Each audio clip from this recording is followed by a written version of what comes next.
नमस्कार, भारत लाइव भी देख रहे हैं आप। भारत लाइव में रातों रात देख रहे हैं। रातों रात यानी कि ऐसा शो जहां आपको हम हमेशा से ऐसी खबरें देते आ रहे हैं जिस खबर को जानने और समझने के बाद आप उस खबर के आगे विस्मयादि बोधक चिन्ह लगाने पर मजबूर हो उठते हैं। आज भी हमारे पास रातों रात की श्रृंखला में ऐसी ही एक खबर है। आपको बता दें कि बिहार में जिस तरह से आपराधिक घटनाएं, आपराधिक वारदात में बढ़ोतरी हुई है, क्राइम रेट में बढ़ोतरी हुई है, इसके बाद से सभी लोग नीतीश कुमार के खिलाफ हो गए हैं। अब देखिए हम सभी लोग की बात क्यों कर रहे हैं। सबसे पहले अगर आप लें तो ये जब सत्ता पक्ष में कोई भी लोग होते हैं या कोई भी व्यक्ति होता है तो उसका विरोध करना विपक्ष का काम है। तो ये काम तेजस्वी यादव तो कर ही रहे हैं, लेकिन इसके बावजूद तेजस्वी यादव के साथ साथ ये काम चिराग पासवान कर रहे हैं। चिराग पासवान नीतीश कुमार को किस तरह से चुनाव में चिराग पासवान और जदयू के बीच यानी कि लोजपा और जदयू के बीच किस तरह की स्थिति बनी थी, परिस्थिति बनी थी, आपने बिल्कुल देखा, इसे करीब से देखा, भारत लाइव की टीम ने आपको दिखाया। इसके बाद जो नीतीश कुमार के साथ जो दल है, जो एनडीए में घटक दल है, हम बात भाजपा की कर रहे हैं, वो भी नीतीश कुमार पर और नीतीश कुमार की जो ये विधि व्यवस्था है, प्रशासनिक व्यवस्था है, इस पर सवाल खड़े करते रहते हैं। भारत लाइव की टीम ने ही आपको बताई थी कि किस तरह से क्यों बीजेपी करती है। दरअसल बीजेपी की नज़र नीतीश कुमार के गृह विभाग पर है, जिसको लेकर के क्राइम की घटना, अगर छुटपुट घटना भी होती है तो बीजेपी उसे माफ करने के तेवर में नहीं है। और समय समय पर कभी संजय जायसवाल कहते हैं, कभी संजय पासवान कहते हैं, कभी संजय सरावगी कहते हैं, कभी अजय निषाद कहते हैं, सब भी जो नीतीश कुमार पर अपनी पैनी नज़र बनाए हुए हैं। नीतीश कुमार पर की बात करें तो नीतीश कुमार की प्रशासनिक व्यवस्था पर। होली का दिन बेहद खास है। होली का दिन आपको याद होगा जब पूरा देश होली के रंग में डूबा हुआ था, तो कुछ होली के बाद जब लोगों के चेहरे से, लोगों के कपड़े से होली का रंग नहीं उतरता है, उसी समय सोशल मीडिया पर कुछ तस्वीर तैरने लगी थी। हम उस तस्वीर की बात कर रहे हैं जिसमें कुछ लोग, कुछ बच्चे दिख रहे थे जिनके मतलब बेरंग वस्त्र जो है उनके जिस्म पर थे। वो बच्चे वैसे वस्त्र थे जो आमतौर पर जिनके घर में मृत्यु हो जाती है उसके बाद जो लोग पहुंचते हैं, संस्कार करने वाले लोग होते हैं, वो पहनते हैं। हम उस तरह के वस्त्र की बात कर रहे हैं। इसके बाद तरह तरह के सवाल उठने और चर्चाओं का बाजार गर्म हो गया था। काफ़ी जांच और छानबीन के बाद पता चलती है, और इसके लिए बहुत मशक्कत करना पड़ता है, इसलिए भी क्योंकि ये बात मेन स्ट्रीम मीडिया में नहीं आती है। पता चलता है कि मधुबनी जिले के मोहम्मदपुर गांव में, जो मधुबनी जिले के जो बेनीपट्टी है, बेनीपट्टी इलाका है, बेनीपट्टी थाना क्षेत्र के मोहम्मदपुर गांव में एक जो है नरसंहार हो जाता है जी। बहुत सारे लोगों की मौत के घाट उतार दिया जाता है, जिसके बाद पूरा प्रशासन इस पूरे मामले पर मौन है। आपको बता दें कि उस नरसंहार की क्या डिटेल्स है, एक बार हम चाहेंगे कि सनी आपसे साझा करें। सनी, उस नरसंहार में क्या क्या हुआ था, पुलिस की क्या रवैया थी?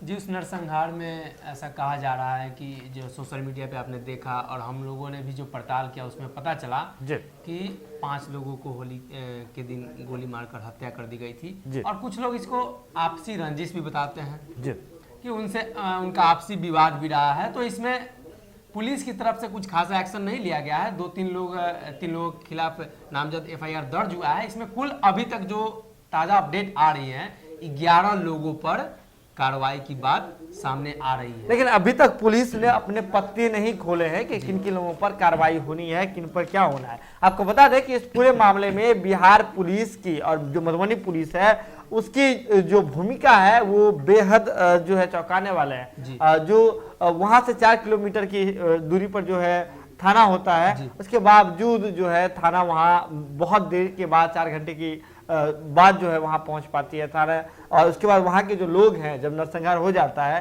तो वहाँ के लोग बार बार बिहार पुलिस को कॉल करते हैं, मधुबनी थाने को कॉल करते हैं, इसके बावजूद थाना के लोग वहाँ नहीं पहुँचते।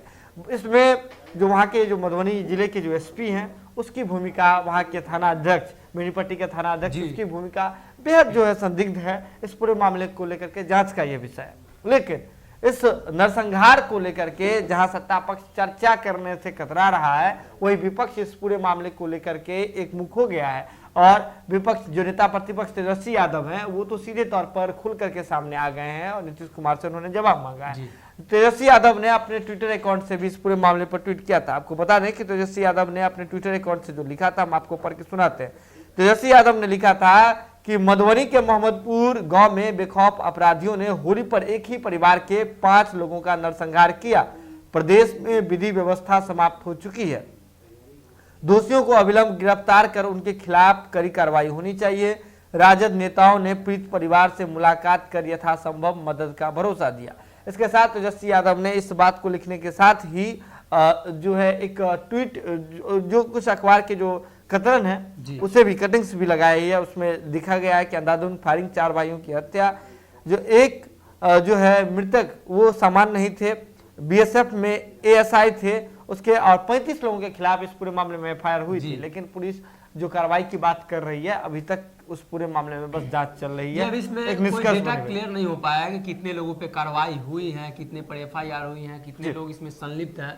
तो इस बात को लेकर सत्ता पक्ष के मंत्री भी वहां पहुंचे हैं और उन्होंने अपने ही सरकार पर सवाल उठा दिया है। जी, यही बात जब हम जो राजद के प्रदेश प्रवक्ता हैं, राजद के प्रमुख प्रवक्ता है बंटू सिंह, अनंत सिंह, मोकामा विधायक अनंत सिंह के प्रतिनिधि भी है बंटू सिंह, उन्होंने भी इस पूरे मामले पर अपनी चुप्पी तोड़ी और उन्होंने साफ किया कि जब नीतीश सरकार के मंत्री ही अपने ही सरकार पर जब सवाल खड़ा करने लगे तो समझ जाना चाहिए कि नीतीश कुमार क्या कर रहे हैं। और इस पूरे मामले के लिए उन्होंने बीजेपी को दोषी ठहराया। उन्होंने कहा कि नीतीश कुमार अगर सत्ता में है, मुख्यमंत्री की कुर्सी पर है, तो बीजेपी के बदौलत है और इसमें साथ देने वाले का सबसे बड़ा दोष होता है। तो इस पूरे मामले पर बीजेपी को फैसला लेना चाहिए। ये बात तेजस्वी यादव कह रहे हैं, माफ कीजिएगा राजद के, हाँ बंटू सिंह राजद के लोग कह रहे हैं, राजद की ओर से कहा जा रहा है। लेकिन इस पूरे मामले में एक और बड़ी बात है कि जो अभी तक जो क्लियर जो डाटा होता है, क्लियर जो आंकड़ा होता है, वो कुछ भी स्पष्ट नहीं हो पाया है कि क्या हुआ है, किस कारण से हुआ है। पुलिस छानबीन में जुटी हुई है। आपको याद होगा कि पटना में कुछ दिन पहले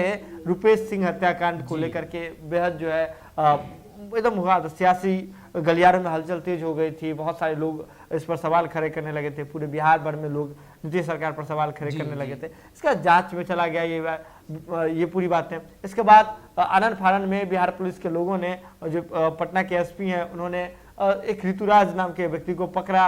उन्होंने कहा कि रोड रेज का मामला था, जबकि पुलिस पहले बता रही थी जी, पुलिस पहले बता रही थी एक्सपर्ट का काम है, एक्सपर्ट ने जो है उसे शूट किया है। लेकिन इसके बाद रोड रेज का मामला, उस पर ऋतुराज पर कोई आपराधिक मामला नहीं दर्ज होता है। इन तमाम चीजों को लेकर इसका ऋतुराज की पत्नी का जो वीडियो आया था सोशल मीडिया पर, वो तमाम चीजें आपने देखी। इसके बाद बिहार पुलिस शक के घेरे में पहले से भी रही है। तो ऐसे में जो बेनीपट्टी की जो घटना हुई है उसमें बिहार पुलिस की क्या भूमिका होगी, ये भी बेहद जो है संशय में लोगों को रखता है। लेकिन नेता प्रतिपक्ष तेजस्वी यादव ने जब इस पूरे मामले पर राजद ने जब सवाल उठाया है, इसके बाद चिराग पासवान जो इसने नीतीश कुमार को एक बड़ा झटका दिया था चुनाव के दौरान, इस मुद्दे पर एक्टिव दिख रहे हैं। अब चिराग पासवान और लोजपा की ओर से इस नरसंहार की घटना पर चुप्पी तोड़ी गई है और चुप्पी तोड़ने के साथ ही क्या कुछ कहा गया है हम जानते हैं। सनी से सनी, चिराग पासवान इस पूरे मामले पर क्या स्टैंड दिख रहा है? जी, चिराग पासवान ऐसा कोई भी मौका नहीं छोड़ना चाहते हैं जहां नीतीश कुमार को घेरा जाए। और ये मौका, इसको मौका नहीं कहेंगे, अभी वाली जो घटना है, इस सदी में ऐसी घटना नहीं होनी चाहिए जी। इसका कोई स्थान नहीं है। नरसंहार कहीं हो जाता है और प्रशासन को अभी तक पूरी जानकारी नहीं मिल पाई है। सरकार ने इस पे अभी तक कोई सफाई नहीं दी है जी। तो इस पे संशय बना है तो कुछ ना कुछ आगे होगा।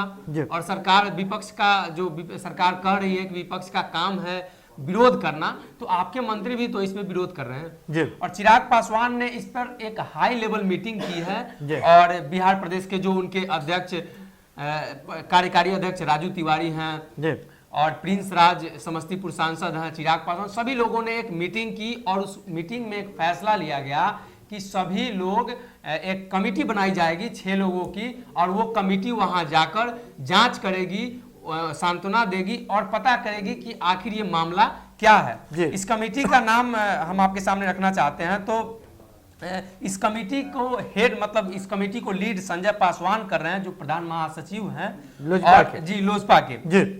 इसमें 6 लोग शामिल है: विनोद कुमार सिंह, सुरेंद्र विवेक, विनीता सिंह, सत्येंद्र नायक, हरिराम मिश्रा और सज्जन सिंह। और ये सभी जानकारी उनके जो सोशल मीडिया प्रभारी हैं कृष्ण कुमार कल्लू जी, उनके द्वारा दिया गया। तो इसमें चिराग पासवान ने भी एक कमेटी बनाई जी। और तेजस्वी यादव ने भी एक कमेटी बनाई, जैसा तेजस्वी यादव ने अपने जी ट्विटर हैंडल से तेजस्वी यादव जी ने अपने लोगों को यानी कि राजद के लोगों को वहां भेजा, उन्होंने परिवार से उसके बाद मिलने के बाद तेजस्वी यादव कह रहे हैं इस पूरे मौके पर हम छोड़ने के लिए तैयार नहीं है। तो राजद के प्रवक्ता है बंटू सिंह, वो भी सीधे तौर पे दावा कर रहे हैं कि इसमें हम सरकार से जवाब मांग करके रहेंगे और नीतीश सरकार को जो साथ में मंत्री लोग काम कर रहे हैं, जो नीतीश सरकार का विरोध कर रहे हैं, उन लोगों को इस्तीफा दे देनी चाहिए कि ऐसे हम मुख्यमंत्री के साथ हम काम नहीं करेंगे।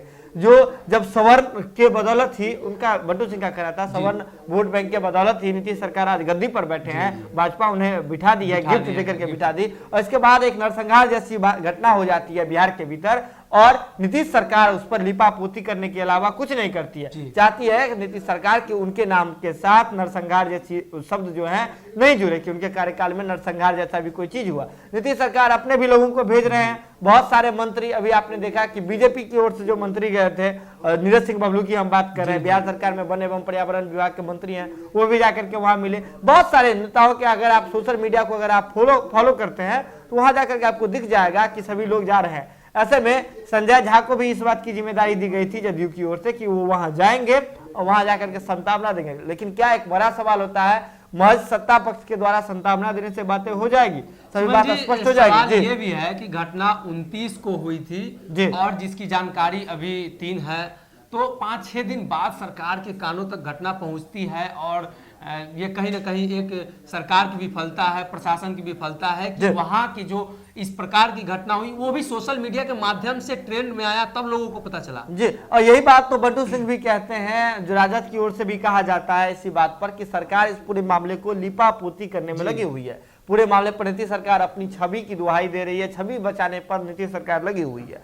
ऐसे में एक और राजद इस पूरे मामले पर नीतीश सरकार को छोड़ने के लिए तैयार नहीं है, वहीं चिराग पासवान ने भी राजद की दिशा में ही कदम बढ़ा दिया है और चिराग और तेजस्वी ने समझिए तो इस मुद्दे को लेकर के दोनों लोगों ने हाथ मिला लिया है और चिराग पासवान भी छोड़ने वाले नहीं है। चिराग पासवान ने तो आगे बढ़ के कमेटी तक बना दी है। कमेटी जाएगी, चिराग पासवान और लोजपा की कमेटी वहां जाएगी, लोजपा की कमेटी जाकर के पूरे मामले पर जांच करेगी। और देखिए चिराग पासवान काफी इस मुद्दे को लेकर के एक्टिव दिख रहे हैं। चिराग पासवान जिस तरह से बिहार की राजनीति से गायब हो गए थे और मतलब बहुत संतुलित तरीके से वो आ रहे थे, कभी कभी खुल के सामने आ रहे थे, लेकिन चिराग पासवान ने एक बड़ा कदम आगे बढ़ाया है और चिराग पासवान ने खुले तौर पे कहा है कि अब जो है ये कमेटी गठित कर दी गई है, वो जाकर के वहां जांच करेंगे। तेजस्वी यादव भी और राजद भी छोड़ने के मूड में नहीं है, लेकिन छोड़ना चाहिए भी नहीं।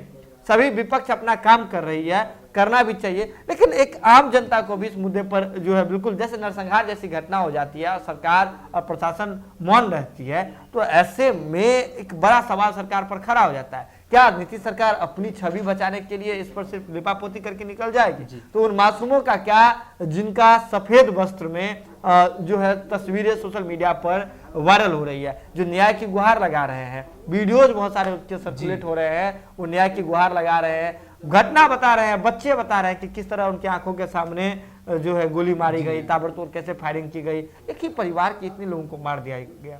ये कितनी बड़ी, अब चाहे जो भी बात हो, इसके पीछे की जो रणनीति हो, जो साजिश हो, कि मार दी जाती है।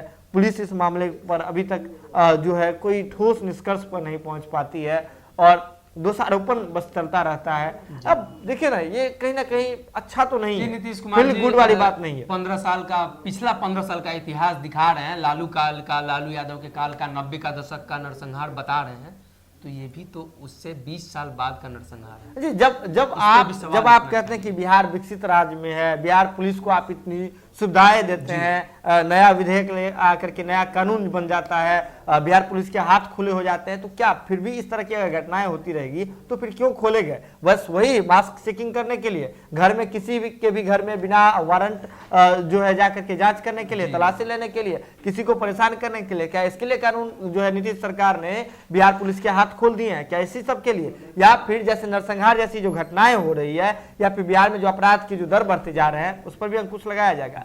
सवाल बड़े हैं, हम भी चाहेंगे कि इन सवाल का जवाब मिले और सवाल का जवाब ढूंढते रहेंगे। जो कुछ भी जवाब मिलेगा, जो कुछ भी अपडेट मिलेगा, भारत लाइव की टीम आप तक सबसे पहले पहुंचाएगी। तो आज के रातों रात में बस इतना ही। जुड़े रहे भारत लाइव के साथ, खबरों का सिलसिला यहाँ लगातार जारी है। बहुत बहुत धन्यवाद। से सरोकार रखेनी तो सब्सक्राइब बटन दबा के चैनल के सब्सक्राइब कर ली। ओजे एगो घंटी बा, ओकरा बटन दबा देला से कुल सटीक और मारक खबर रुआ मुफ्त में मिल जाई। अगर रुआ पत्रकारिता के हमनी के नया प्रयोग में सहयोग कर चाहतानी तो ज्वाइन बटन दबा दी।